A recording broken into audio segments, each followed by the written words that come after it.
안녕하세요. 수아입니다. 이번 시간은 법화경 도인이 몽중가피로 얻은 행운을 불러들이는 진실관세음보살 기도법입니다. 어제는 제가 법화경 도인의 계시록을 간단하게 소개를 했었습니다. 그 두 번째 이야기라고 보시면 됩니다. 도반이 건네준 법화경 도인의 계시록에 실려 있는 글입니다. 도반이 말하기를 이 책을 쓴 도인은 고등학교 때 우연한 기회에 법화경을 접하게 되었으며 그 순간 전기에 감전된 듯 온몸을 휘감아도는 전율을 느껴 학업조차 포기하고 법화경에만 평생을 매달렸다고 합니다. 법화경을 펼치면 어느 때는 책 속에서 부처님이 나오시기도 하고 경전 속에서 부처님이 나오시기도 하고 연꽃이 피기도 하고 또 부처님이 예언도 하시고 하명도 하시고 그러다 보니 세속의 직업은 가질 수가 없었고 결혼조차 하지 못하였다고 합니다. 이런 현상을 체험하는 것을 밀교적 현상을 체험하는 것이라고 합니다. 어떤 수행을 하든 반드시 수행이 깊어지다 보면 나름대로의 밀교적 현상을 체험하게 됩니다. 그래서 이분은 전국을 떠돌아다니는 운수납자의 삶을 살게 된 것입니다. 그러는 중에 인연되는 도반도 만나고 얼마의 제자들도 두게 되었다고 합니다. 그렇게 30여 년을 살았는가. 그런 아들을 둔 어머니는 늘 아들을 비난하였고 형제들도 마찬가지였다고 합니다. 심지어 아들이 믿고 있는 부처님마저 비방하기에 이르렀다고 합니다. 그럴 수도 있겠죠. 그러나 오직 한 분, 아버지만큼은 신심이 있어 아들을 감싸고 또 뒷바라지를 하셨다고 합니다. 그런데 그러던 몇 년 전에 갑자기 집안에 우환이 찾아들은 것입니다. 아버지만 빼고 엄마와 형제들이 불치병에 걸리게 되었다는 것이죠. 즉 부처님을 비방하고 부처님의 경전을 비방하고 그 길을 가는 수행자의 길을 가는 아들을 비방하였기 때문에 그런 업보로 어떤 이름 모를 불치병에 걸렸다는 것입니다. 이런 경우가 많습니다. 그래서 어떤 종교든 함부로 비방하면 안 되고 성인을 비방하면 안 되고 수행의 길을 가는 사람을 비방해서는 안 됩니다. 자녀들이 출가한다고 할 때 아주 적극적으로 말리시는 부모들이 있습니다.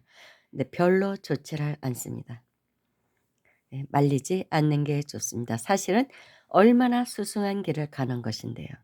그런데 중생심으로 보면 비방할 수밖에 없는 것이죠.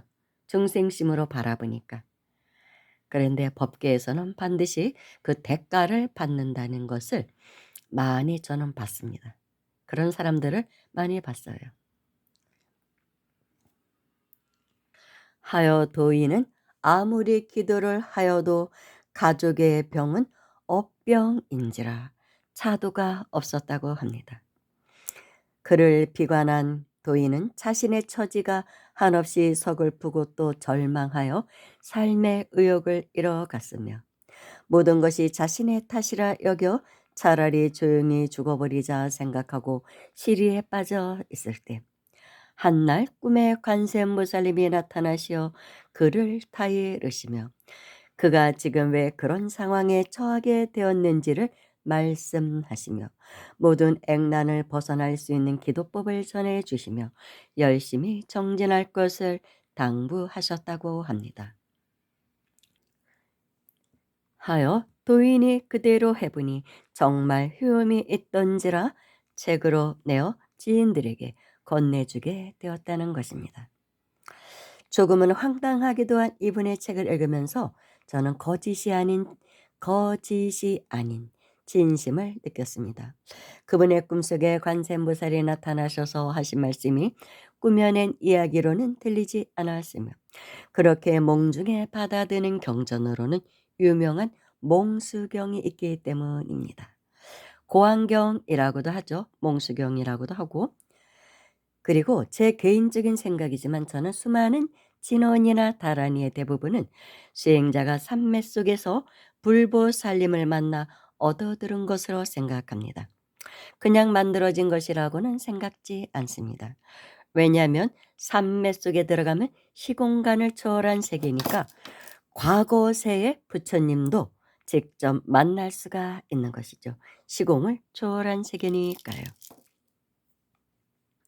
그 유명한 기독교의 파티마의 예언도 있잖아요. 1917년 5월 13일 포르투갈의 파티마 근교에서 세 명의 아이들이 놀고 있을 때 번개가 치고 나무 옆에 성모 마리아가 서 있었으며 성모 마리아는 세 명의 아이들에게 세 가지 비밀스러운 예언을 일러줍니다. 이 예언은 로마 교황청에서도 인정한 예언으로 알려져 있죠. 여기서 주목할 것은 성인들이 꿈이든 현실이든 나타나는 경우는 대부분 어린아이처럼 순수한 영혼을 가진 그런 사람들에게 나타난다는 것이죠. 그들은 순수하기 때문에 성인의 말씀을 의심하지 않고 그대로 받아들입니다. 하지만 보통 지식이나 편견이 많은 사람들은 의식에 불순물이 많기 때문에 자신의 견해라는 필터를 거쳐서 받아들이기 때문에 성인의 뜻이 왜곡될 수 있는 소지가 다분하다는 것이죠. 그래서 순수한 사람들에게 이런 선몽 또는 뭐 그런 어떤 현몽이라든지 직접 나타나든지 현현하신다든지 그런 가피를 입는 것입니다. 그래서 저는 어려서부터 수행자의 길을 걸어오신 필자의 몽중가피 이야기를 의심하지 않기로 했습니다. 그런 삶을 살아오기가 쉬운 일이 아니고 정제되지 않은 문장 속에서 오히려 그분의 순수한 영혼을 느꼈기 때문입니다. 참고로 이분은 지금도 어느 곳인가를 운수납자처럼 떠돌아다니시면서 수행을 하고 계신다고 합니다. 다만 진실 관세음보살 기도법을 세상에 내놓고서 그런 본문으로 들어갑니다. 나는 온갖 행운을 불러들여 모두 다 얻는 몽중가피로 터득한 완벽한 관세음보살 기도법에 대하여 쓰기로 한다. 꿈의 내용은 이렇다. 꿈 가운데 내가 있었고 관세음보살님이 날 찾아오셔서 내 앞에 서 계셨다. 그리고 말씀하시기를 지금 네가 겪고 있는 너의 가족의 고통은 지금으로서는 어찌할 수가 없다. 왜냐하면 네가 걷고 있는 길이 분명한 정법 불교이니라. 그런데 너의 가족은 네가 돈도 안 벌고 종교에 미쳐서 쓸데없는 짓만 한다라고 생각하였고 또 서슴없이 그 뜻을 말로 표현하였다. 나는 자비로와 너와 너의 가족을 위해 이미 튼튼한 안전 방어벽 울타리를 쳐 놓았다. 그런데 그 울타리 안에서 쓸데없다 생각하고 현실에 아무런 이익을 안 준다 여겨 말을 막 함으로 보라. 그때마다 네가 쳐놓은 방어벽의 구멍에 뚫려 그 뚫린 구멍을 틈타 너의 원적이 공격해 들어와 너와 너의 가족을 지금 이렇게 만든 것이다. 아무리 너의 가족이라고 해도 정법 불교는 전혀 훼손되어서는 아니 되므로 절대 용서할 수가 없어서 나 또한 막아줄 수가 없었다. 그러니 너는 죽을 생각 말고 이 기도법을 줄 테니 이 기도법으로 당분간은 버텨라. 이 기도법은 어찌하는 것인가? 불가에 내려오는 전통대로라면 흔히들 관음기도를 시작해서 끝낼 때 삼귀의로 끝을 낸다. 그러나 천수경 신묘장구 대다라니는 나 관세음보살을 정해 부르는 진언법이다. 비밀은 사시미수 진언에 있다.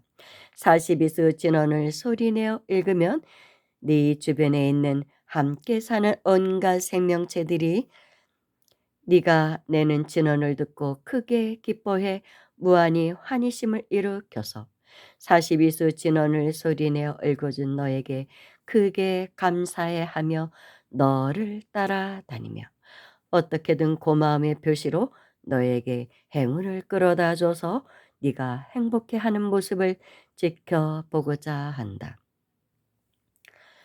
내가 심 안으로 보니 한 뼘 크기의 사람 닮은 생명체들이 온통 내 주변 허공계에 가득 떠다녔다. 관세음보살님이 이어서 말씀하시기를 그러므로 네가 잘 되려면 반드시 천수경에 이어 두 번째로 42수 진언을 크게 소리내어 읽어야만 한다. 반드시 그래야 네게 행운이 오느니라. 그러므로 여기에서 그치지 말고 그리고 여기에서 그치지 말고 세 번째로 장엄연불을 하라. 장엄연불은 아미타불을 정대한 나 관세음보살이 아미타불을 찬탄에 맞이 않는 연불이니 그것도 꼭 해야만 한다. 거기에 마지막으로 천수경에서 시박참회로 묵은 업장을 다 참회해도 시박참회로만 안 되는 근본 업장이 있느니라. 이는 도저히 시박참회로는 안 되고 다만 내가 이르는 대로 이 개성을 외워 인간이 참회할 수 없는 근본 업장마저도 참회해야 하느니라. 그 개성은 이렇다. 인간의 눈인 내 눈에는 보이지 않으나 관세음보살님의 눈에는 보이는 나의 일체 제업장을 성실히 참회하오며 진심으로 미륵님의 영원한 우주 불국을 발언합니다. 이니라. 이렇게 하여 천수경 42수진원 장엄연불 참회 발언문을 너는 절대 순서를 어기지 말고 그대로만 하여라 라고 말씀하시고는 사라지셨다. 꿈을 깨고 일어나 참회 발언문을 읽기 전에 적어두었고 그렇게 해서 행운을 불러들이는 진실관세음보살 기도법이 이 세상에 탄생된 것이다. 그 후 또다시 관세음보살님을 꿈속에서 배웠고 전해받은 진언이 있다. 어느 날 꿈속에서 관세음보살님이 칭견하였고 나는 앞에 서 있었으며 내 우측 20m 멀리서 무서운 요괴 남자가 나를 향해 달려오고 있었는데 관세음보살님이 가르치시길 너는 저 요괴를 보라. 일체 요마를 마비시키는 이 진언 옴마리다리 마띠쿠 삼내를 세 번 하라. 옴마리다리 마띠쿠 삼내 옴마리다리 마띠쿠 삼내 해서 세 번 하자 그 요괴의 남자는 마비된 채 서 있었고 또다시 일체 요마를 칼로 쳐서 죽이는 진언인 엄호른지아 시베훔을 저 요괴가 죽을 때까지 하라 하셔서 엄호른지아 시베움 엄호른지아 시베움 엄호른지아 시베움을 단 한 번 빼자마자 갑자기 내 오른손에 장검이 들려 있었고 깨닫기를 옴호른지아 시베움을 자꾸 많이 외면 이 칼로 마비된 저 요괴 남자를 쳐서 죽일 수 있겠구나. 깨닫는 순간 꿈이 깨었다. 이렇게 해서 얻은 진언인데 늘상 관세음보살 기도가 다 끝나고 난 후에 옴호른지아 시베홈을 많이 합니다. 관세음보살님은 몽중에서 이 진언을 가르쳐 주시며 이 옴호른지아 시베홈은 불교와 기타 다른 종교의 모든 다란이 진언 가운데에서도 독보적으로 뛰어나 그 어떤 다란이 진언도 강력한 면에서는 절대로 적수가 없단다 하셨습니다. 아마도 이 시대에 꼭 필요한 진언이기에 몽중에서 제게 전해주신 것 같습니다. 부디 내 기도법을 만나는 인연 있는 대중께서는 무한한 광명을 얻어 언젠가 모든 소원을 다 성취하소서.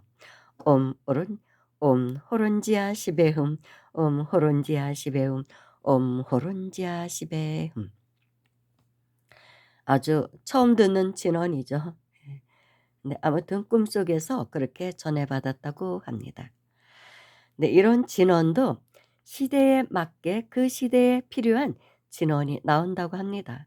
그래서 저는 뭐 아무튼 그분의 글이니까 그대로 전해 드리는 것입니다. 이렇게 이제 관세음보살님의 몽중가피로 진실관세음보살 기도법대로 기도를 하고 나서 정말로 몇 달 안에 집안의 가족들이 모든 병마에서 예 그러니까 모든 병마에서 빠져나왔다고 합니다. 모든 병마를 물리친 것이죠. 부처님의 가피로. 장엄연불은 보통 제사 지낼 때 많이 하잖아요. 꼭 하죠. 천도제 지낼 때. 그래서 그런 천도제의 의미도 들어있는 기도법 같습니다. 인연이 되시는 분들은 마음이 느끼시는 분들은 한 번쯤 해 보셔도 좋을 것 같습니다. 저도 이 기도법을 받아들였을 때 백일 기도는 했었습니다. 이 기도법으로 감사합니다.